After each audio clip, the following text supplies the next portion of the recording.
예, 오늘 우리가 함께 나눌 말씀은요, 마태복음 25장입니다. 오늘 본문은 25장 13절을 함께 읽고 이렇게 25장 전체를 좀 살피려고 합니다.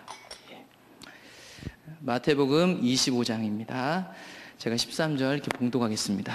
그런즉 깨어있으라. 너희는 그 날과 그때를 알지 못하느니라. 다시 한번 읽겠습니다. 그런즉 깨어있으라. 너희는 그날과 그때를 알지 못하느니라. 아멘. 제가 지난번에 저녁 설교를 했을 때 24장을 다뤘습니다. 그래서 예루살렘 멸망에 대한 이야기와 그를 통해서 예수님이 멸망에 대한 징조, 그리고 주님의 재림, 이런 부분에 대해서 이야기하신 부분을 살펴보았습니다. 그래서 24장에서도 결국 하고 있는 얘기가 무슨 얘기였냐면, 그렇기 때문에 성도들이요, 제자들이요, 깨어있으라 라고 얘기하신 것이었습니다. 그렇다면 오늘은요, 과연 깨어있는 것은 무엇인가, 이 부분을 함께 살펴보려고 합니다. 24장에 그래서 그 말이 끝나고자마자 25장 1절에 가보면 이렇게 시작합니다. 그때 천국은 마치 등을 들고 신랑을 맞으러 나간 열 처녀와 같다 하리니. 여러분, 그때는 어느 때냐면 지금 24장에서 이야기하던 때를 얘기하는 겁니다. 그러니까 예루살렘의 멸망과 주님의 재림, 즉 최후 심판과 심판을 향해 달려가는 가운데 살아가고 있는 성도들, 제자들에게 경고하시던 그때에 지금 예수님이 천국 비유를 시작하십니다. 이 천국에 대한 비유가 세 가지 등장합니다. 25장에. 이 비유를 잘 따라가다 보면 아마도 깨어있는 것이 무엇인지, 24장에서 얘기했던 깨어있는지가 무엇인지를 25장을 통해서 우리는 도달하게 될 것입니다. 첫 번째 비유로 열처녀 비유, 우리가 잘 아는 비유가 등장하는데요. 천국은 마치 신랑을 맞으러 나간 열처녀와 같답니다. 예. 여기서 나오는 열처녀는 이제 이 신랑이 한 명 등장하고 처녀가 10명 등장하는 것도 그렇고요. 유대인의 결혼 문화로 보았을 때도 여기 나오는 열처녀는 신부가 아닙니다, 여러분. 그 신부와 함께 결혼식에 참석해야 되는 들러리들입니다. 들러리들. 그런데 25장 2절에 보시면요, 두 부류로 나눠져 있습니다. 그 중에 5은 미련하고 5은 슬기 있는 자랍니다. 이들이 왜 5은 미련하고 5은 슬기 있는 자인지는 뒤에 가면 나옵니다. 그런데 분명한 건 뭐냐면 이 10명 중에 두 부류로 나눠지고 있다는 것입니다. 중간지대는 없고요, 두 부류를 분명히 나눠주는데, 우리가 오늘 25장을 읽는데, 25장을 읽는 데 있어서 24장을 항상 함께 읽어야 됩니다. 근데 우리가 저번에 읽었기 때문에 24장 가운데 필요한 부분만 제가 따오면 24장 40절에 이런 얘기를 했었습니다. 24장, 마태복음 24장 40절에 그때 두 사람이 밭에 있음에 한 사람은 데려가고 한 사람은 버려둠을 당할 것이요. 여러분, 여기서도요, 분명한 분리가 일어났습니다. 두 사람 똑같이 밭에 있었습니다. 외형적인 모양은 다를 게 없었어요. 근데 한 사람은 데려가고 한 사람은 버려둠을 당한다고 얘기하고 있고요. 41절, 두 여자가 맷돌질을 하고 있으면 한 사람은 데려가고 한 사람은 버려둠을 당할 거다. 마치 열처녀 중에 5명은 미련하고 5명은 슬기 있는 자처럼 두 부류가 나타난다는 것입니다. 그러면서 24장은 이 말을 한 후에 42절에서 이렇게 얘기를 하고 있어요. 그러므로 깨어있으라. 어느 날에 너희 주가 임하는지 너희가 알지 못함이니라. 그렇기 때문에요, 이 한 사람은 데려가고 한 사람을 버려둠 당한 것은 한 사람은 깨어있는 사람이었고 한 사람은 깨어있지 않았다라는 것입니다. 그로 짐작컨대 이 두 부류 중에 미련한 5처녀는 깨어있지 않았던 사람이고 슬기 있는 5처녀는 깨어있었던 사람이다, 이 얘기를 하고 있습니다. 그리고 이 얘기가 맞다라는 사실을 25장을 계속 읽어가다 보면 열처녀 비유하면서 깨어있으라는 얘기가 또 한 번 반복돼서 나옵니다. 그러니까 24장하고 연결되어 있고요, 또 반복되어진 것입니다. 그래서 이 깨어있는 자와 깨어있지 않은 자를 열처녀 비유를 통해서는 기름을 가진 자와 그렇지 않은 자로 이렇게 비유해놨습니다. 3절을 보겠습니다. 3절. 미련한 자들은 등을 가지되 기름을 가지지 아니하고 슬기 있는 자들은 그릇에 기름을 담아 등과 함께 가져갔더니. 깨어있는 사람은 기름을 준비했고요, 깨어있지 않은 사람은 기름을 준비하지 않았습니다. 깨어있는 사람은 미련한 5처녀였고요, 슬기 있는 5처녀였고, 깨어있지 아니한 사람들은 미련한 5처녀였습니다. 여러분, 이들이 결혼식에 참석하기 위해서는 등이 필수적으로 필요했습니다. 왜냐하면 그들의 결혼 문화에 빠질 수 없는 거거든요. 그래서 유대인들의 이 현대식 결혼식을 잘 표현해놓은 영화가 있습니다. 그 지붕 위의 바이올린이라고, 이게 이렇게 연극으로도 많이 되는데요. 사진을 보시면, 사진을 좀 띄워주시겠습니까? 이게 현대 유대인들이 결혼하는 건데, 여전히 그 당시 과거의 등불은 아닌데 이들이 다 하나씩 들고 있습니다. 두 번째 사진을 보여주시겠어요? 예. 예. 여기 보시면 애들도요, 다 하나씩 들고 있습니다. 결혼식에 참석하는 사람은 모두가 다 들어야 되는 거예요, 이게. 예. 그러니까 등을 준비해야 되고 그 등을 이들이 결혼식에 야간에 있기 때문에 밤새도록 밝힐 기름이 당연히 필요했던 것입니다. 이거는 뒤에 가서도 나오지만 나눠줄 수도 없고요. 예. 개인이 다 자기가 준비해야 되는 영역이었습니다. 그리고요, 이 신부 들러리들은요, 결혼식이라는 그 영광에서 가장 가까이서 결혼식을 참여할 수 있도록 청함받은 자였습니다, 여러분. 우리는 사전에 지금 이 말씀을 읽으면 슬기 있는 자와 미련한 자가 나눠 있다는 걸 알지만 사실 이 열처녀는 모두가 결혼식에 함께 갈 수 있는 매우 축복된 자리로 청함을 받은 사람이었습니다, 여러분. 계속해서 말씀 이어갑니다. 25장 5절. 그런데 신랑이 더디움으로 다 졸며 잘세. 왜냐하면 유대인의 결혼식은 보통 밤에 치러졌고 결혼식 날짜는 오직 아버지가 정하게 돼 있습니다. 예. 그래서 마태복음 24장 36절에도 그런 얘기를 하는 겁니다. 그러나 그날과 그때는 아무도 모르나니 하늘의 천사들도 아들도 모르고 오직 아버지만 아시느니라. 예. 그래서 이들이 졸고 있었던 것입니다. 예. 그런데 뒤에 가면 확인되는데 이들이 졸고 자는 것 자체가 문제가 되지는 않습니다, 여러분. 왜냐하면 열처녀 모두 졸고 자고 있었다는 사실입니다. 미련한 자들만 자고 있지 않았죠. 25장 6절. 밤중에 소리가 나되 보라 신랑이로다 맞으러 나오라 하매. 모두가 졸고 자도 됩니다. 왜냐하면 누가 있냐면 파수꾼이 있었기 때문입니다. 실제로 유대인의 결혼식 속에 이 신랑이 오는 것을 이렇게 지키고 있는 사람이 있었어요. 그 사람이 파수꾼 역할을 해서 신랑이 오면 이렇게 나팔을 불었다고 합니다. 그래서 주님의 재림을 설명하는 데살로니가 전서나 곳곳에 보면 나팔 분다는 얘기가 나와요. 그러니까 이 결혼식에서 있었던 문화하고 동일하게 그들이 이해할 수 있는 언어로 하나님이 말씀을 주신 겁니다. 그래서 마태복음 24장에서도 37절에서 번개가 동편에서 나서 서편까지 번쩍임 같이 인자 임함도 그러하리라. 모두가 알게 될 거라는 거죠. 28절도 주검이 있는 곳에는 독수리들이 모이는 것처럼, 시체가 있는 곳에는 독수리 모이는 것처럼 모두가 예수의 재림을 알게 될 거다. 신랑이 오시는 것을 알게 될 거다. 29절. 그날 환난 후에 즉시 해가 어두워지며 달이 빛을 내지 아니하며 별들이 하늘에 떨어지며 하늘의 권능들이 흔들리리라. 30절, 31절에는 나팔 소리까지 나옵니다. 결국 재림의 때를 지금 신랑이 오는 것을 이렇게 비유로 보여주고 있는 겁니다. 예.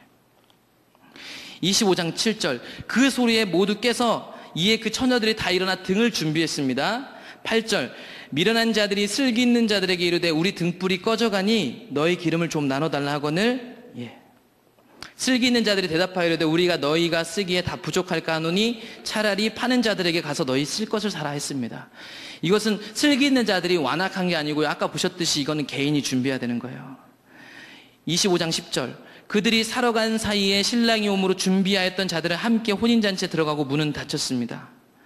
뒤늦게 여러분 11절 12절에 가보면 그 후에 남은 처녀들이 와서 이르되 주여 주여 우리에게 열어주소서. 대답하여 이르되 진실로 너희에게 이르노니 내가 너희를 알지 못하노라 하였느니라. 뒤늦게 이들이 찾아와서 열어달라고 했습니다. 여기서 한 가지 보고 가면요, 25장 11절 12절에 보면 우리가 익숙한 말씀이 여기 또 나온 거예요. 보세요. 그 후에 남은 처녀들이 와서 뭐라고 했냐면 주여 주여 우리에게 열어주세요. 대답하여 이르되 진실로 너희에게 이르노니 내가 너희를 알지 못한다. 여러분 어디서 읽었던 내용 아닙니까? 똑같은 마태복음에서 이게 등장했었습니다, 여러분. 예. 이들은 불과 이 기름을 준비했는지 안 했는지 확인되기 전까지만 해도 이들은 열처녀로서 신부 옆에서 가장 찬란한 결혼식을 눈으로 목격했어야 할 사람들입니다. 참여했던 사람이죠. 근데 그들을 이 주인이 어떻게 보면 신랑이 내가 너희들 모르는데 이렇게 얘기하고 있습니다, 여러분. 이게요 마태복음 7장에서 나왔던 얘기입니다. 우리가 잘 아는 얘기죠. 제가 자주 이렇게 언급하는 이야기인데요. 마태복음 5장부터 시작된 산상수훈이요, 예수님이 전하신 전체 복음의 틀을 잡고 이렇게 흘러가고 있어요, 사실은. 그래서 산상수훈이 이제 뒤에 가보면 더 구체적으로 펼쳐지는 현장을 예수님이 천국 비유로 보여주고 계시는데요. 그 중에 마태복음 7장 21절에 가보면 이 마태복음 25장에서 나왔던 내용하고 똑같은 뉘앙스의 말이 나옵니다. 나더러 주여 주여 하는 자마다 다 천국에 들어갈 것이 아니요 다만 하늘에 계신 내 아버지의 뜻대로 행하는 자라야 들어가리라. 예, 여러분 보세요. 주여 주여 하는 자마다 다 천국에 들어갈 것이 아니래요. 25장 11절에서 그 처녀들이 주여 주여 우리에게 열어주세요 이렇게 얘기를 하고 있습니다. 예. 그러면서 7장 22절에서 이렇게 얘기하죠. 그날에 많은 사람이 나더러 이르되 주여 주여 우리가 주의 이름으로 선지자 노릇하며 주의 이름으로 귀신을 쫓아내며 주의 이름으로 많은 권능을 행하지 아니하였나이까 하리니 그때 내가 그들에게 밝히 말하되 내가 너희를 도무지 알지 못하니. 똑같은 얘기죠. 모른다고 하고 있습니다. 심지어 마태복음은 7장에서는 더 공격적으로 불법을 행하는 자들아 내게서 떠나라라고 얘기하고 있습니다. 이 말씀을 우리가 지금 읽은 열처녀 비유로 갖고 온다면 이들이 7장 22절에서 우리가 주의 이름으로 선지자 노릇을 했는데요, 주의 이름으로 귀신을 쫓아냈는데요, 이런 말들이 이 처녀들이 할 얘기로서는 어떤 얘기로 나왔을까요? 주님, 제가 들러리 하기로 했는데요, 들러리 하려고 전 등도 준비하고 있었는데요. 예. 이런 얘기들이에요. 이런 얘기들. 예. 초청받았던 일들이에요. 7장 22절에서 그들이 예수님의 이름으로, 하나님의 이름으로 선지자 노릇하고 귀신을 쫓아냈다니까요. 근데 모르겠대요. 열처녀는요, 결혼식 들어가기로 초청받은 사람이었어요. 예. 근데 그들을 모르겠다라고 얘기하고 있습니다. 그러면서 이 비유의 마지막에 마태복음 25장 13절에서 그런즉 깨어있으라 너희는 그날과 그때를 알지 못한다. 24장에서 말했던 깨어있으라는 말이 반복적으로 나옵니다. 여러 10명은 모두 결혼식 예식에 들어갈 영광, 가장 가까운 곳에서 그 기쁨을 만끽하도록 초청된 자들이었습니다. 그런데 그들 중에 미련한 처녀들은 들어가지 못했습니다. 여러분, 깨어있는다는 것은 여러분 각자에게 주어지는 무엇인가 봅니다. 예. 이들에게 초청이 되어졌으면 그 초청에 합당한 무언가를 각자가 준비한다는 것입니다. 이건 개인주의를 얘기하는 게 아니고요, 우리 각자에게 주어진 무언가가 있다는 것입니다. 우리에게 각자에게 주어진 그 무언가를 우리가 준비하고 있어야 된다는 거겠죠. 이 뒤에 비유들을 읽어가 보면 그 각자가 준비할 것들이 무엇인지 조금씩 더 이렇게 선명해집니다. 25장 14절, 이제 두 번째 비유가 시작됩니다. 그래서 또라고 나옵니다. 또 이것도 천국 비유다 이렇게 얘기를 하는 거예요. 또 천국은 이러하니 어떤 사람이 타국에 갈 때 그 종들을 불러 자기 소유를 맡긴 것과 같다 이렇게 얘기를 하고 있습니다. 여러분, 타국에 간다는 건 그 당시에 교통수단이 발달하지 않았기 때문에 아주 멀리 간 것입니다. 그렇죠? 그렇기 때문에 오랜 기간이 소요될 것이 분명합니다. 그리고 교통뿐만 아니라 통신수단이 없기 때문에 그 주인이 언제 올지 알 수가 없습니다, 사실은. 예. 그래서 마태복음 24장에 가보면 악한 종은 주인이 더디 오리라 이렇게 생각했다고 하는 거예요, 여러분. 예. 언제 올지를 모르니까. 그런데 25장 15절 그 주인이 그렇게 떠나면서요, 이렇게 합니다. 각각 그 재능대로 한 사람에게는 금 5달란트를, 한 사람에게는 2달란트를, 한 사람에게는 1달란트를 주고 떠났더니. 예. 여러분 잘 보시면 25장 15절을 보세요. 각각, 예. 각자에게 나눠줬어요. 지금 각자에게 같이 모아서 니네 셋이 어떻게 해봐라가 아니라 각자에게 나눠줬단 말입니다. 그리고 이 주인은 종에 대해서 잘 알고 있는 사람이었습니다. 그래서 보시면 그 재능대로 나눠줬다고 얘기하고 있습니다. 예. 그냥 준 게 아니고 주인은 그 종들의 재능도 알고 있기 때문에 그 재능대로 나누어 줬다고 얘기하고 있습니다. 한 달란트는 보통 6,000데나리온이라고 해요. 그러면 하루 품삯이 이 한 데나리온이라고 하면 6,000일 동안 일하고 한 푼도 안 쓴 걸 모아야 된대요. 그러니까 여러분, 한 달란트 받았던 사람도 어마어마하게 많이 받은 거예요. 그 사람이 조금 받았기 때문에 그냥 허비한 게 아니고요. 이제 주인은 타국에 갔고요. 이제 3명의 종이 남겨졌습니다, 여러분. 이들에게 남겨진 달란트, 이들을 어떻게 활용했냐면 25장 16절 5달란트 받은 자는 바로 가서 그것으로 장사하여 또 5달란트를 남기고 2달란트 받은 자도 그같이 하여 또 2달란트를 남겼으되. 예. 여러분, 그리고 우리가 몇 달란트를 남겼느냐, 사실 이게 중요한 게 아닙니다. 여기서 얘기하고 싶은 것은 많이 줬으니까 그것에서 많이 남기는 게 중요한 게 아니고요, 주인이 재능대로 나눠준 것들에 합당한 열매를 맺어야 하는 거예요. 종들이 아마도 주인이 재능대로 남겨준 그것들을 잘 충실하게 관리했다면 그만한 열매가 맺혀지는 것은 지극히 당연한 일일 것입니다, 여러분. 우리가 읽었던 마태복음 24장과 25장의 내용을 누가복음에는 12장에 동일한 이야기인데 조금 다르게 좀 설명해 놨습니다. 그래서 12장에 가보면 이런 얘기가 나와 있어요. 누가복음 12장 41절에 베드로가 여짜오되 주께서 이 비유를 우리에게 하심이니까 모든 사람에게 하심이니까. 42절 주께서 이르시되 지혜 있고 진실한 청지기가 되어 주인에게 그 집 종들을 맡아 때를 따라 양식을 나눌 줄 자가 누구냐? 주인이 이를 때 그 종이 그렇게 하는 것을 보면 그 종은 복이 있으리로다. 내가 참으로 너에게 이르노니 주인이 그 모든 소유를 그에게 맡기리라. 이거 마태복음 24장에 나와 있는 지혜롭고 충성된 종 그리고 악한 종 얘기 똑같이 반복하는 거예요. 그러면서 12장 45절 만일 그 종이 마음에 생각하기를 주인이 더디 오리라 하여 남녀 종들을 때리며 먹고 마시고 취하게 하면 생각하지 않은 날 알지 못하는 시각에 그 종의 주인이 이르러 엄히 때리고 신실하지 아니한 자에 받는 벌을 이렇게 처할 거다 이렇게 나옵니다. 여기서 이제 47절 48절을 볼 건데요. 보세요. 47절 주인의 뜻을 알고도 준비하지 아니하고 그 뜻대로 행하지 아니한 종은 많이 맞을 거고 48절 알지 못하고 맞을 일을 행한 종은 적게 맞으리라. 무릇 많이 받은 자에게는 많이 요구할 것이요 많이 맡은 자에게는 많이 달라 할 것이니라. 여러분 우리가 이것 때문에 예전에 우리가 많이 맡았기 때문에 많이 뭘 만들어낸 것처럼 이렇게 좀 뭐라 하죠 눌리는 사람들도 있었는데 잘 보시면 47절 48절에 주인의 뜻을 알든 안 하든 동일하게 맞게 돼 있습니다. 여러분 예? 몰랐다고 안 맞는 게 아니라니까요. 똑같이 심판이 기다리고 있어요. 맞는 것은 주인으로부터 준비하지 않은 것에 대해서 맞는 것은 동일합니다. 바꿔 얘기하면 종으로 충실하지 않은 것 자체를 문제시 삼는다는 것입니다. 주인이. 결국 이렇게 따진다면요. 종이요. 주인의 뜻을 아는 것은 선택이 아니고 필수입니다. 이제 우리가 뒤에 한 달란트 받았던 종을 볼 텐데 주인의 뜻을 모르거나 주인이 어떤 분인지를 모르는 것 자체가 잘못이에요. 48절 그러므로 이 48절의 얘기는 주인의 뜻을 따라 알맞은 열매를 맺어야 한다 이 얘기를 하고 있는 것입니다.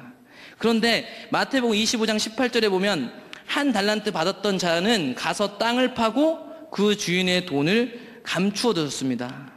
그러면서 이 사람이 왜 감추어 뒀는지를 나오는데요. 우리가 잘 아는 내용이니까 쭉 일단은 좀 넘어가 보고 한 달란트 받았던 사람이 한 얘기를 들어봅시다. 25장 24절 마태복음 25장 24절입니다. 한 달란트 받았던 자는 와서 이르되 주인이여 당신은 굳은 사람이라 심지 않은 데서 거두고 해치지 않은 데서 모으는 줄을 내가 알았으므로 두려워하여 나가서 당신의 달란트를 땅에 감추어 두었었나이다. 보소서 당신의 것을 가지셨나이다. 여러분 한 달란트 받았던 종은요 진심이었습니다.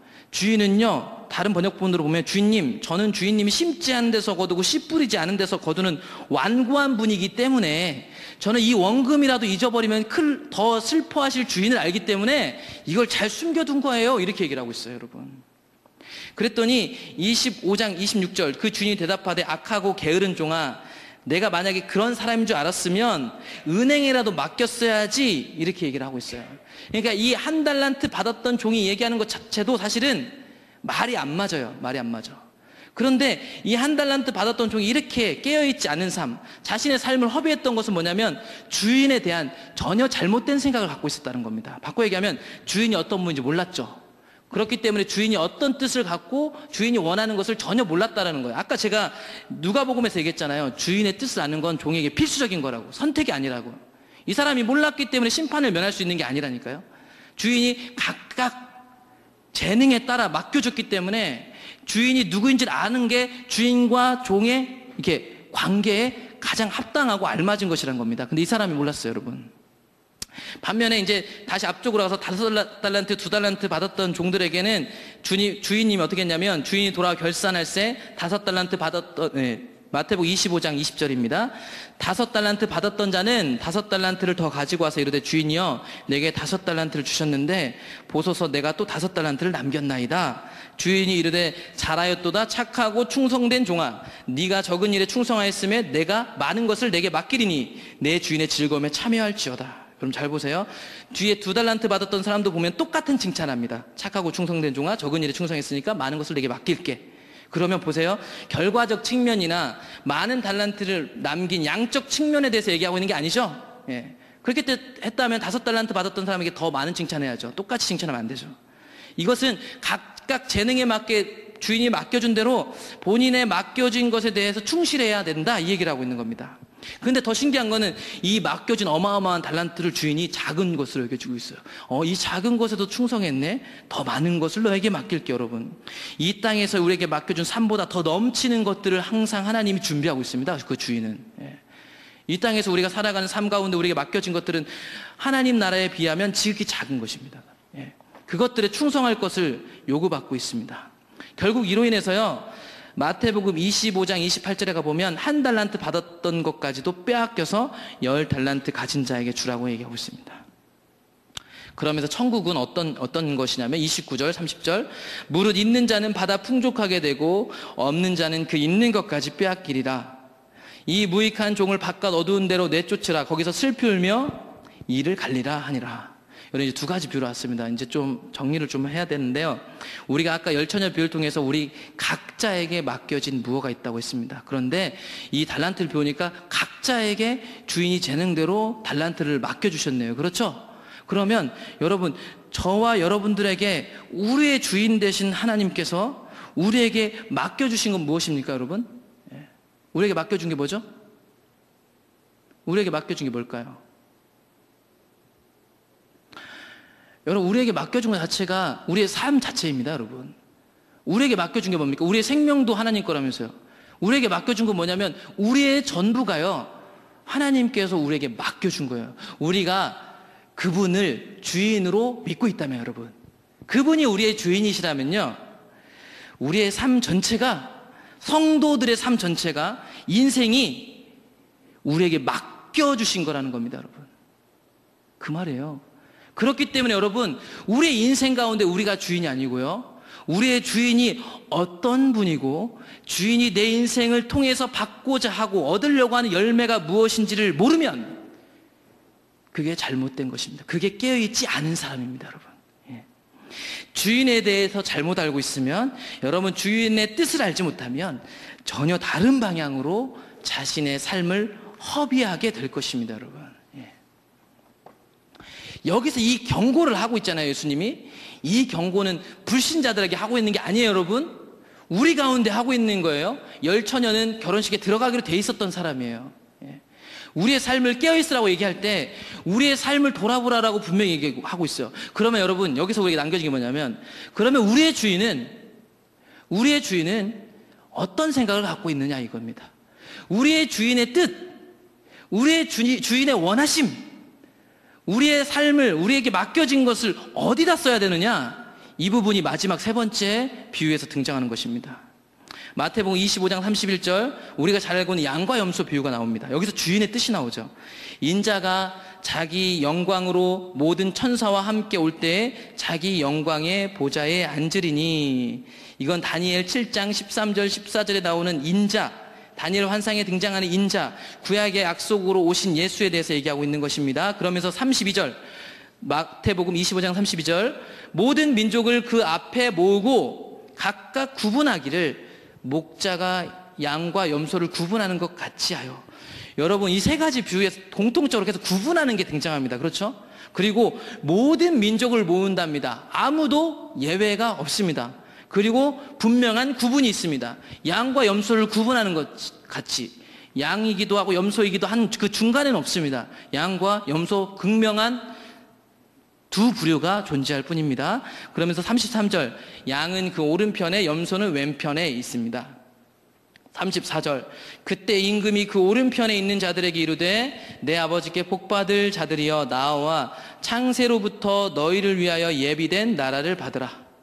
복받을 자들 누구냐면 오른편에 있는 자들이고요, 양으로 분류된 자들이고요, 창세로부터 너희를 위하여 예비된 나라를 상속받을 자입니다. 앞에서부터 계속 얘기했던 천국을 유업으로 받을 자들입니다. 그런데 35절에 보면 그들이 이 상속에 대한 근거를 모르고 있었습니다. 보세요. 이 상속에 대한 근거를 임금님이 얘기하십니다. 앞에 나온 주인하고도 동일한 역할을 하죠. 임금님이 내가 줄일 때 너희가 먹을 것을 주었고, 목마를 때 마시게 하였고, 나그네 되었을 때 영접하였고, 헐벗었을 때 옷을 입혔고, 병들었을 때 돌보았고, 옥에 갇혔을 때 와서 보았느니라.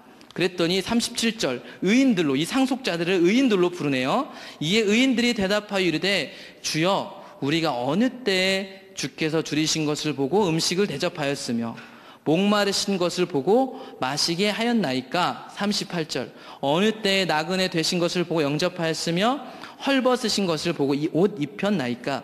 어느 때에 병드신 것이나 옥에 갇히신 것을 보고 가서 배웠나이까 하리니. 임금이 대답합니다. 이르시되 내가 진실로 너에게 이르노니 너희가 여기 내 형제 중에 지극히 작은 자 하나에게 한 것이 곧 내게 한 것이다.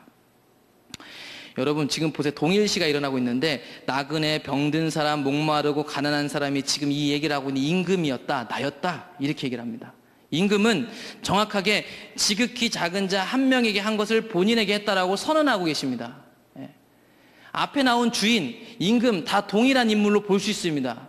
그러면 여러분 주인의 뜻은 어디에 있냐면 지극히 작은 자 하나에게 마음이 가 있습니다. 여러분 우리의 삶이요 누구를 향해 있냐면 지극히 작은 자를 향해 있다는 사실을 기억하셔야 돼요. 여러분 이 말씀을 읽고 나면 사실은 우리의 삶의 주인이 우리의 주님이시라면 우리는 왜 공부를 열심히 하냐면 지극히 작은 자를 위해서 공부를 열심히 하는 겁니다. 여러분 우리가 왜 사업해야 되는 줄 아십니까? 지극히 작은 자를 사업을 왜 잘해서 이익을 남겨야 하냐면 지극히 작은 자를 위해서. 우리에게 주신 이 땅에서 삶에서 우리가 열심히 성실하게 살아가야 하는 이유가 뭐 있냐면 지극히 작은 자를 섬기기 위해서라는 것입니다. 오늘날 정말 무서운 일이죠. 기독교가요 자기를 위한 신앙으로 완전히 변질됐습니다. 우리라는 이름으로 함몰됐습니다. 우리 자식이 잘 됐으면 좋겠고 우리 오이코스가 잘 됐으면 좋겠고 우리 교회가 잘 됐으면 좋겠고 성경이 말하고 있는 하나님 나라는 우리라는 이름은 없습니다. 여러분 우리는 이미 십자가에 죽었습니다. 그 십자가에 죽은 자들을 주님은 종이라고 우리를 종이라고 아들이라고 부르고 있고 우리에게 삶을 맡겼다고 얘기하고 있습니다. 맡겨진 삶은 어느 방향성을 가게 되어 있냐면 이 땅에 있는 가난하고 헐벗고 굶주린 지극히 작은 자를 향하여 존재하는 것입니다. 여러분 저와 여러분들 가운데 있는 지극히 작은 자가 보이십니까? 그들이 보이지 않는다면 사실은 자신에 대해서 깊이 한번 고민해 보셔야 됩니다. 우리가 아무리 십자가를 잘 설명할 수 있고 예수로부터 받은 은혜와 감동을 아무리 얘기해봤자 이 결혼식에 들어가기로 초청받은 10명처럼 여러분 그들과 크게 다르지 않습니다. 여러분 그 중에 일부가 미련한 자였던 것처럼 여기에는 누구는 미련한 자의 자리에 설 수도 있다는 사실. 반대편을 보겠습니다. 41절 또 왼편에 있는 자들에게 이르시되 저주를 받은 자들아 나를 떠나 마귀와 그 사자들을 위하여 예비된 영원한 불에 들어가라. 마귀와 사자들을 위해서 예비된 곳이 지옥이었습니다. 원래 우리가 가려고 했던 데가 아니에요. 여러분 거기다가 주님이 뭐라고 하시냐면 임금님이 나를 떠나. 지옥의 정체성은 확실합니다. 뭐냐면 주님이 없는 곳입니다. 그래서 우리가 왜 하나님 나라라고 하냐면 하나님의 통치가 있는 곳입니다. 하나님의 통치가 없는 곳이 바로 지옥입니다. 여러분 오늘날 우리가 이 땅에서 살아가고 있는데 하나님의 통치가 이루어지지 않는다면 이 땅이 바로 생지옥인 것입니다. 여러분 우리가 그 지옥 가운데 살아가고 있는 거예요. 42절 똑같은 얘기가 합니다. 내가 줄일 때 너희가 먹을 것을 안 줬고 내가 힘들 때 안 줬고 뭐 이런 얘기를 해요. 그들도 그 이유를 몰랐죠. 그러면서 45절 똑같은 얘기가 반복됩니다. 이에 임금이 대답하여 이르시되 내가 진실로 너에게 이르노니 이 지극히 작은 자 하나에게 하지 아니한 것이 곧 내게 하지 아니한 것이라 하시니라. 똑같은 얘기죠 여러분. 그래서 46절 그들은 영벌에 의인들은 영생에 들어가리라 하시니라. 지극히 작은 자가 곧 임금입니다. 임금에게 하는 것이 바로 지극히 작은 자에게 하는 것이라고 얘기합니다. 주인의 뜻은 지극히 작은 자를 위한 삶이었습니다. 우리에게 맡겨진 각자에게 맡겨진 삶을 들여서 주인이 원하는 그 지극히 작은 자를 향한 관심, 그를 위한 섬김이 우리에게 요구되는 것입니다. 여러분 그게 깨어있는 자입니다. 깨어있는 자는요 그래서 자신을 위해 사는 사람이 아니고 각자가 그 살아가야 할 삶의 영역에서 주인의 관심이 있는 주인이 바라보고 있는 지극히 작은 자를 향해서 자신의 전부를 드리는 것입니다. 여러분 왜냐하면 우리의 삶은 우리의 것이 아니기 때문입니다. 우리가 예수님을 믿는 자라면 더더욱 성경대로 우리에게 주어진 삶은 더 이상 우리의 것이 아니기 때문입니다. 여러분 그러면 이제 우리는 여기서 여러분 진리를 발견했어요. 깨어있는 삶은 우리의 삶으로 끊임없이 지극히 작은 자를 향해 가고 있는지 안 가고 있는지 확인하고 그 길에 서기를 열망하는 사람들입니다. 그렇죠? 그렇다면 여러분 우리가 지극히 작은 자를 위한 그 길을 갈까요? 자발적으로? 어떻게 생각하십니까? 제가 누차 말씀드리지만 성경이 나오는 지극히 작은 자들이라고 하면 많은 사람들은 우리가 정해놓은 기준 안에 있는 불쌍한 사람들을 그려냅니다. 그래서 그들에게 내가 갖고 있는 이 10개 중에서 내가 한 5-6개를 쓰고 한 4개 정도를 주는 게 지극히 작은 자를 섬기는 최선이라고 생각합니다. 근데 과연 성경이 그런 걸까요? 성경이 말하는 지극히 작은 자를 섬기는 게 그런 모양일까요, 여러분? 제가 자주 인용하는 건데 마태복음 19장에 가보면 부자 청년 이야기가 나와요. 여러분 부자 청년을 잘 보시면 마태복음 19장 16절에 어떤 사람이 주께 와서 이르되 선생님 내가 무슨 선한 일을 해야 영생을 얻을까요? 이 사람은요 예수님을 통해서 전해진 하나님 나라는 곧 영생, 천국과 다 연결되어 있는 거였는데요. 그 영생에 대한 들끓음이 있었습니다. 그래서 마가복음 10장 17절은 이 사람을 이렇게 기록해놨어요. 마가복음 10장 17절에서 예수께서 길에 나가실새 한 사람이 달려와서 꿇어앉아 묻자오되 선한 선생님이여 내가 무엇을 하여 영생을 얻을까? 이 사람이요 달려와가지고 꿇어앉았습니다. 이 사람은 절박했던 거죠, 여러분. 그러면서 마태복음 19장 21절에 가보면 예수께서 이렇게 얘기합니다. 네가 온전하고자 할진대 가서 네 소유를 팔아 가난한 자들에게 주라고 얘기했습니다. 그리하면 하늘에서 보화가 내게 있으리라. 그리고 와서 날 따라라. 여러분 보세요. 가난한 자들에게 자기 재산을 주라고 했습니다. 아까 뒤에 부분에 나오는 거긴 하지만 마태복음 25장대로라면 이 가난한 자들에게 주는 게 바로 임금에게 대접하는 거잖아요. 그렇죠? 그래서 이 부자에게 주라고 하는데요. 22절에 보면 그 청년이 재물이 많음으로 이 말씀을 듣고 근심해서 갔다고 얘기하고 있습니다.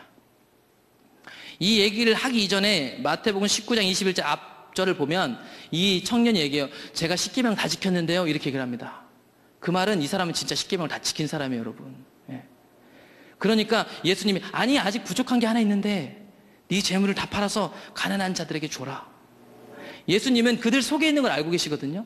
그 안에 그 부자 청년이 갖고 있었던 뭔가가 하나 있었는데 그게 뭐냐면 바로 재물이었습니다, 여러분. 근데 이 말을 하면서 예수님이 23절에 예수께서 제자들에게 이르시되 내가 진실로 너에게 이르노니 부자는 천국에 들어가기 어렵다라는 이 얘기를 하셨습니다.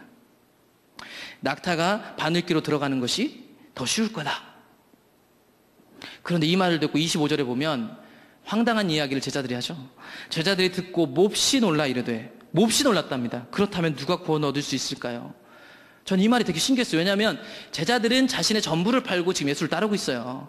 부자들이 아니란 말이에요. 우리 상식적 통념으로 봤을 때 이 사람들은 지금 부자가 아니에요. 근데 이 사람들이 이 얘기를 하면 아싸 나는 부자가 아니니까 이렇게 얘기해야 되는데 이 사람들이 지금 몹시 놀라가지고 그러면 누가 하나님 나라에 들어갑니까? 누가 구원을 얻을 수 있을까요? 이렇게 일합니다.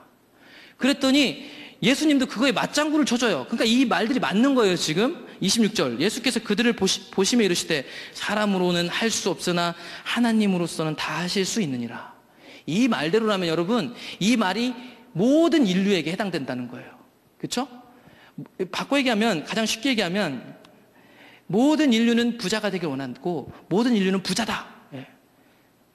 바꿔 얘기하면 이 청년에게 재물이 있었다면 아담 이후로 타락한 인간에겐 모두가 하나씩이 다 있어요. 하나씩이 아니겠죠. 많이 있겠죠. 자신이 남겨둔 최후 보류, 십계명을 다 지키고 진리에 엎드리고 싶어서 유대인이고 젊은 부자이고 청년임에도 불구하고 예수님께로 와서 엎드릴 정도의 믿음이 있는 사람인데도 자신을 위해서 남겨놓은 뭔가 하나가 있었으니 그게 재물이었던 것처럼 여러분 우리에게도 아담 이후에 타락한 모든 사람에게는 자신을 보호하고자 하는 욕망과 욕구가 있습니다. 여러분 잘 드러나지 않죠. 그러나 가장 중요한 순간에 드러납니다. 내가 가장 소중하다고 생각하는 것들을 주님이 원하실 때 드러나게 돼 있습니다. 여러분 그런데 예수님 얘기하시죠. 이거는 사람으로서는 할 수 없는데 하나님으로서는 하실 수 있다.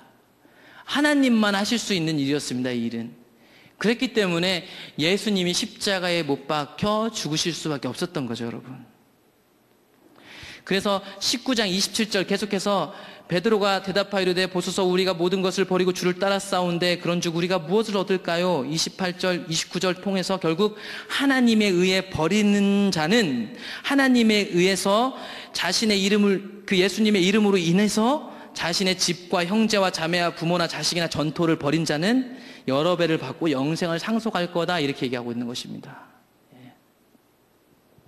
기독교 신앙은 예수 그리스도 때문에 이 땅에서 우리가 당연시 취해도 되는 것들을 잃는 특권을 누려야 하는 자들이 우리라는 사실, 우리의 것들이 아니고 맡겨주신 거라는 사실, 철저하게 맡겨주셨기 때문에 이게 우리의 삶을 좌지우지할 수 없고 날마다 내게 맡겨준 것을 아버지의 관심이 있는 지극히 작은 자를 향해서 흘려보내고 소리 없이 써내는 것들이 우리가 누려야 될 특권이라는 것입니다. 그래서 마태복음 7장 13절 14절에 가보면 좁은 문 얘기가 나오잖아요. 좁은 문으로 들어가라. 멸망으로 인도하는 문은 크고 그 길이 넓어 그리로 들어가는 자가 많고 생명으로 인도하는 문은 좁고 길이 협착하여 찾는 자가 적음이라. 여러분, 이건 우리 인간성을 가지고 설명한 게 아닐까요? 우리의 인간성으로는 절대 찾지 않을 것이기 때문에 그 문이 좁은 거예요. 우리의 인간성은 반대로 죽는 길로 가게 돼 있기 때문에 그 문이 크다고 얘기하고 있는 것입니다. 예수님이 얘기하셨던 것처럼 우리 모두가 한 사람도 예외 없이 아무리 주님이 지극히 작은 자를 향하여 가라 라고 해도 갈 수가 없습니다. 안 갑니다, 여러분. 우리 안 가요. 우리가 마치 가는 사람 같아서 여기 모여있고 하나님 우리가 주님 때문에 뭔가를 버렸습니다 이렇게 얘기할지 모르겠습니다. 과연 그럴까요, 여러분? 제가 이 말씀 마치고 나면 나중에는 이 마태복음 마지막 불에 나온 십자가 앞에 선 사람들을 볼 겁니다, 여러분. 하나님 나라를 봤던 사람들, 부활을 직접 눈으로 목격했던 사람들, 3번이나 예수님이 나타날 때까지 그들을 움직이지 않았습니다, 여러분. 그게 누구냐면 우리라니까요. 그게 아담 이후의 타락한 인간성이라는 것입니다. 여러분, 예수님은 이 삶을 우리에게 주시고자, 선물하시고자 본인이 직접 지극히 작은 자를 위해 섬기는 것을 본을 보이셨습니다. 그래서요, 마태복음 25장이 맞춰지고 나서 우리가 읽은 오늘 마태복음 25장이 끝나고 나면 26장 시작하자마자 1절 2절에 무슨 얘기를 하시냐면 여러분 보세요. 마태복음 26장 1절 2절 예수께서 이 말씀을 다 마치시고 제자들에게 이르시되 너희가 아는 바와 같이 이틀이 지나면 유월절이라 인자가 십자가에 못 박히기 위하여 팔리리라 하시더라. 보이십니까, 여러분? 예수님이 이 얘기를 마치시고 내가 이 얘기대로 나도 죽으러 간다 이렇게 얘기를 하고 있습니다. 여러분, 예수님 입장에서 지극히 작은 자는 누굽니까? 그 당시 유대 사회에서 볼 때는 단편적으로 뭐 가난하고 세리 이 사람들이죠. 그리고 더 넓은 차원에서 본다면 영원히 죽어 마땅한 인류가 이 땅에서 가장 지극히 작은 자였습니다, 여러분. 그들을 위해서 예수님은 십자가를 지셨습니다. 그러니까 앞에 25장에서 3가지 비유로 얘기하신 후에 본인이 직접 그 길을 가신 거예요. 지극히 작은 자를 위해서 자신의 전부를 드리는 거. 여러분, 그 제자의 길을 따라가는 사람들, 그 예수를 따라가는 사람들이 우리 제자 아닙니까? 우리가 제자라면. 그래서 마태복음 16장에서도 누누이 얘기하셨던 거죠. 24절 25절 이 예수께서 제자들에게 이르시되 누구든지 나를 따라오려거든 자기를 부인하고 자기 십자가를 지고 나를 따를 것이니라. 누구든지 제 목숨을 구원하고자 하면 잃을 것이요 누구든지 나를 위하여 제 목숨을 잃으면 찾으리라. 여러분, 우리 삶 속에서 하나님이 보이시는 지극히 작은 자로 인해서 우리가 오해받아 본 적이 있으십니까? 혹은 그런 사람들로 인해서 억울한 일을 당해보신 적이 있습니까? 혹은 그런 사람들을 위해서 억울한 일을 당하고자 뛰어들어 본 적이 있으신가요, 여러분? 저는 행함으로 구원받는다고 얘기하는 게 아니고요. 지금 이 이야기들대로라면 하나님 나라 백성이라면 깨어있는 사람이라면 그런 삶이 나타나는 건 당연한 일인데 우리에게 나타나고 있냐고요. 우리가 지금 교회에서 섬기고 있습니다. 저도 마찬가지 다양한 영역에서 섬기고 있죠. 그 영역에서 여러분들의 전부를 드려야지만 섬길 수 있습니까? 어때요? 저는 개인적으로 느끼기에 오늘날 우리들은 대부분 우리가 섬길 수 있는 영역을 정해놓습니다. 그래서 많이 섬기는 건 저도 이해하는데요. 많이 섬기는 건 이해하지만 거기서 더 나아가서 우리의 전부를 요구하기 시작하면 시험 듭니다. 전부를 요구하기 시작하면 그 환경과 상황을 불평하기 시작합니다. 근데 그게 우리의 정체성이라면 여러분, 깨어있는 자는 그런 모습을 발견한다면 그게 하나님 나라의 백성의 깨어있는 삶에 합당한 삶이 아니기 때문에 십자가로 갈 수밖에 없어요. 제가 말씀드렸듯이 이 길을 스스로 가는 사람은 한 명도 없습니다. 그런데 깨어있으라 라는 말에 이런 이야기를 두신 것은 우리의 삶을 이 상태로 늘 점검해 보라는 거죠. 우리에게 주신 삶이 과연 지극히 작은 자를 향하여 있느냐? 그거는 너무 명백하게 보이는 거예요. 이 사실을 보는 사람은 자신이 갈 수 없음으로 인해서 십자가로 향하여 달려가게 되어 있습니다. 그러면 그 십자가로 향하여 달려가면 십자가에 달리신 예수가 지극히 작은 자를 향하여 갈 수밖에 없는 자리로 우리를 끌어당길 수밖에 없습니다, 여러분. 그게 깨어있는 자입니다, 여러분. 우리의 삶은 숨길 수가 없어요. 여러분, 여기선 숨길 수 있습니다. 왜냐하면 저 사람과 같은 직장 다니는 게 아니니까. 그런데 우리의 삶의 영역은 우리의 가족들과 내게 주어진 24시간 삶은 적나라하게 드러나는, 나와 하나님과의 관계, 내 주인이 누구인지가 드러나는 적나라하게 드러나는 현장입니다. 내가 몇 달란트 받은 사람인지 적나라하게 드러나는 현장이죠, 여러분. 그곳에서 자신의 삶이 깨어있는지 깨어있지 않은지 아버지의 뜻에 비추어서 보는 사람들, 그게 깨어있는 자들이고 마지막 때를 살아가는 저와 여러분들입니다. 그것을 보는 자들은 여러분, 아무도 그 길을 갈 수 있는 사람이 없어요. 보셨잖아요. 사람으로서는 할 수 없잖아요. 그러면 그 진리가 이끄는 대로 우리는 어디로 가게 돼 있냐면 십자가로 가게 돼 있는 것입니다. 그래서 여러분, 고린도후서 5장 14절에 가보면 그래서 예수의 십자가를 얘기하고 있는 겁니다. 그리스도의 사랑이 우리를 강권하시도다. 여러분, 우리가 누가 강하게 권하면 싫어하잖아요. 근데 예수가 우리에게 강하게 권하고 있다니까요, 여러분. 뭐라고 얘기하냐면, 우리가 생각하건대 한 사람이 모든 사람을 대신하여 죽었은즉 모든 사람이 죽은 거다. 예수가 그가 모든 사람을 대신하여 죽으신 것은 살아있는 자들로 하여금 다시는 그들 자신을 위하여 살지 않고 오직 그들을 대신하여 죽었다가 다시 살아나신 이를 위하여 살게 하려 함이라. 예수를 위해서 살게 하려 함이라. 그리고 예수가 원했던 삶은 뭐냐면 지극히 작은 자, 우리의 주인이신 그분이 원하는 건 지극히 작은 자를 향한 삶이었다라는 것입니다. 여러분, 이런 결론에 이르면 여러분 가족 가운데 있는 지극히 작은 자가 보이십니까? 우리 직장 가운데 있는 지극히 작은 자가 보이시나요? 우리 동네 안에 있는 지극히 작은 자가 보이십니까 혹시? 내 개인적 성품으로는 갈 수 없고 내가 가진 어떤 성향으로는 갈 수 없는, 하나님 은혜가 아니면 절대 갈 수 없는, 전부를 드리는 마음이 아니고서는 갈 수 없는 그런 지극히 작은 자들이 우리 눈에 보이냐 이 말입니다, 여러분. 거기를 가라는 게 아니라 거기 가게 하는 건 하나님이 하신 일인데, 그게 보이는 게 여러분, 그걸 보기 시작하는 게 깨어있는 자들입니다, 여러분. 그걸 보기 시작해야 예수께 나아가기 시작합니다, 여러분. 여러분 보이시나요? 그게 어때요? 제가 말씀드렸듯이 이 이야기들은 예수님이 산상수훈이라고 얘기하는 팔복, 더 사실 구체적으로 9가지의 복인데 그 복 얘기하신 내용이 확장돼서 나타나는 거예요. 제가 어떤 책을 읽고 있는데 거기 보면 히브리어든 헬라어든 복이 있다. 그러니까 우리가 마태복음 5장에 가보면 팔복 얘기가 나올 때 가장 기본적으로 나오는 시스템이 뭐냐면, 어떠어떠한 자는 복이 있나니 천국이 그들의 것이다. 위로를 받을 거다. 땅을 기업으로 받을 거다. 뒤에 나오는 거 어떻게 보면 상급이에요. 천국에 해당한 어떤 선물들. 그래서 사람들이 마치 이 심령이 가난한 자는 복이 있는데, 왜냐면 천국을 받기 때문에 복이 있다 이렇게 생각을 한대요. 근데 그렇게 의미하는 게 아니래요.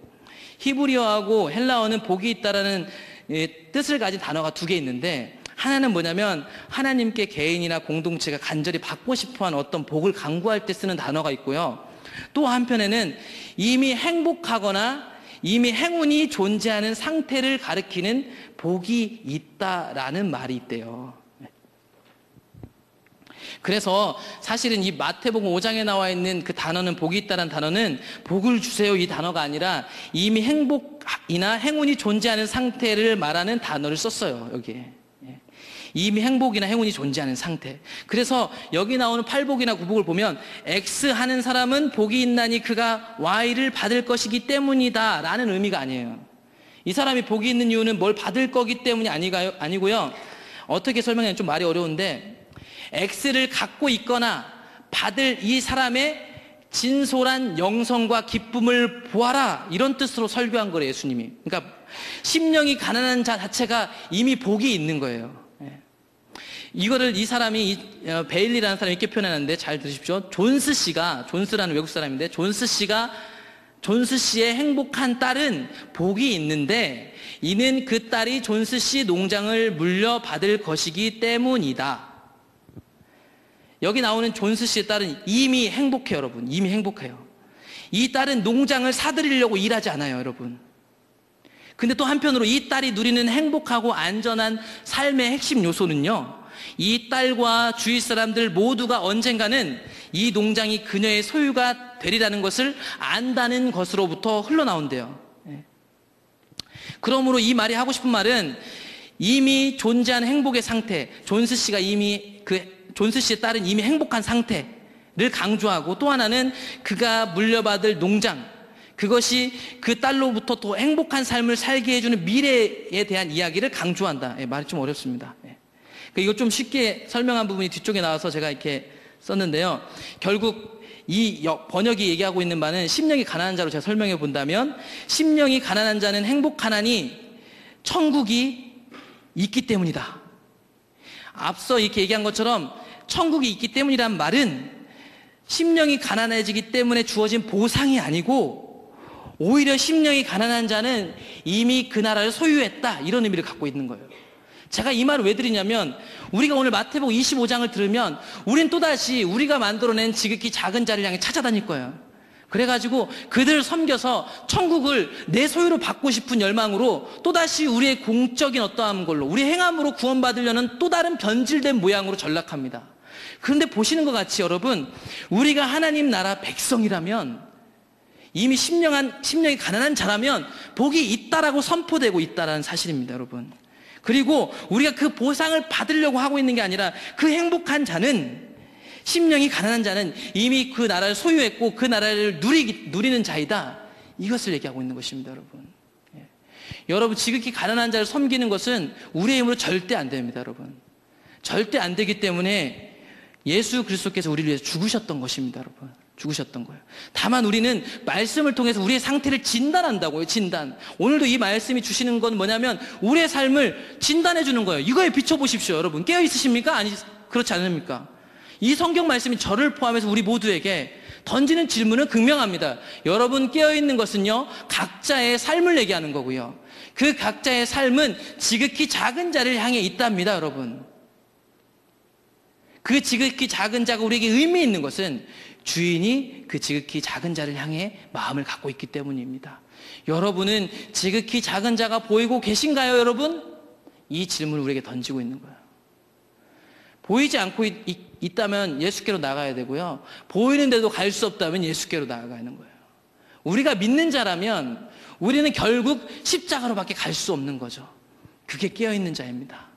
십자가로 가서 지극히 작은 자였던 나를 위해 죽으실 수밖에 없었던 그분의 사랑이 우리를 그 길로 압도해서 끌어가는 겁니다, 여러분. 끌어가는 거죠.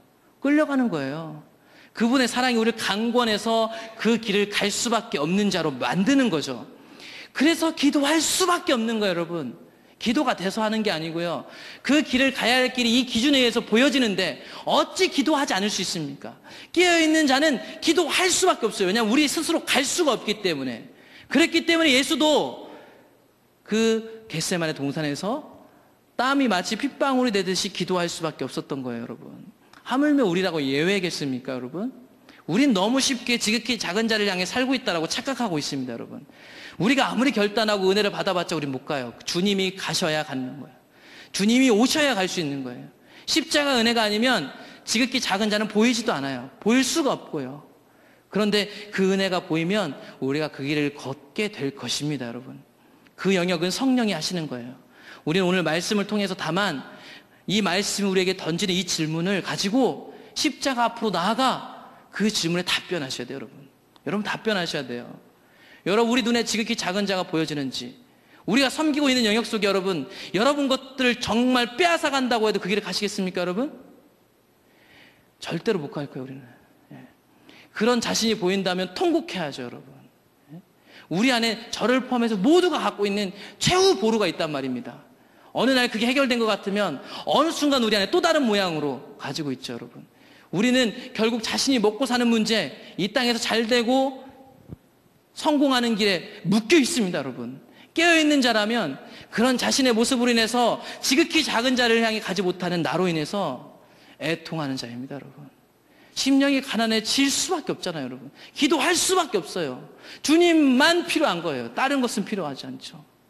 우리에게 주셨던 직임도, 내게 주셨던 안락함도, 내게 약속하셨던 이 땅에서 어떤 복도 주인이 원하시는 지극히 작은 자보다 앞설 수 없습니다, 여러분. 우리는 속을 수 있어요, 여러분. 우리는 속을 수 있다니까요.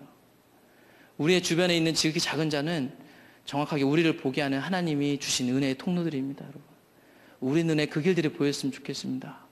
우리가 정해놓은 지극히 작은 자가 아니고, 우리가 멤버십으로 구성해놓은 우리라는 가족과 우리 오이코스, 우리 교회, 우리 부서가 아니고 하나님 그분의 통치하심을 받으십시오, 여러분. 우리가 정해놓은 구분을 뛰어넘어 성령이 일하시는 것이 초대교회가 지향했던 교회입니다, 여러분.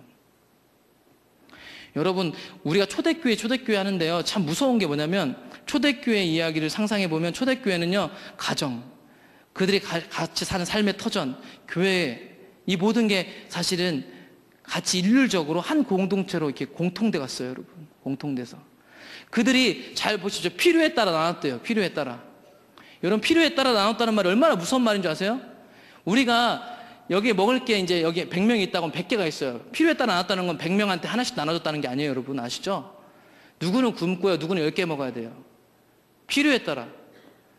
기준이 없어요, 여러분. 그 기준은 오직 초대교회 때 그들 안에 계신 주님이 기준이셨어요, 여러분.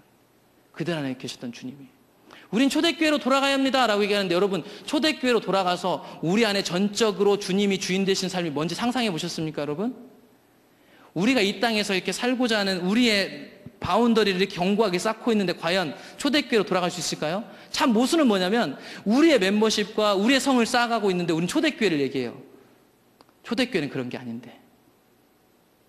참 신기한 것은 여러분, 우리가 이 마지막 때 얘기를 들어보면 악한 종들은 항상 그러니까 주인이 늦게 올 거라고 생각했어요. 그렇죠? 더디 올 거라고. 착하고 충성된 종은 그렇다고 해서 빨리 올 거라고 생각하지 않았는데 자신의 삶에 충실했어요. 우리는 다 주님이 더디 올 거라고 생각하지 않는다고 입술로는 말해요.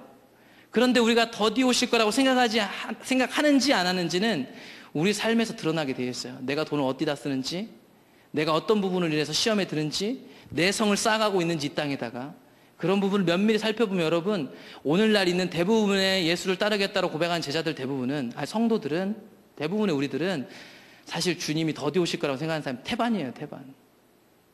이 땅에서 우리의 살 길을 마련하고 있죠. 우리의 사역적인 준비로 인해서 우리는 어쩌면 눈이 멀어버렸을지 몰라요. 아주 멀리까지 와서 되게 하나님 나라가 대단한 것 같지만 사실은 주님이 언제 오실지 모르는데, 날마다 우리는 우리의 것이 포기되어지고 아버지를 위해서 다 일을 각오를 하고 가는 자들이어야 되는데, 여러분, 과연 우리 그렇게 살고 있습니까? 저를 포함해서요, 그렇게 살고 있냐고요. 그렇지 않죠. 만약 우리가 깨어있는 자라면 이 사실을 발견하시고 십자가 앞으로 나가야죠. 그러니까 그 어느 때보다 애통하며 기도해야죠. 이 시대에 저와 여러분들에게 맡겨진 사명이 그런 사명들입니다, 여러분.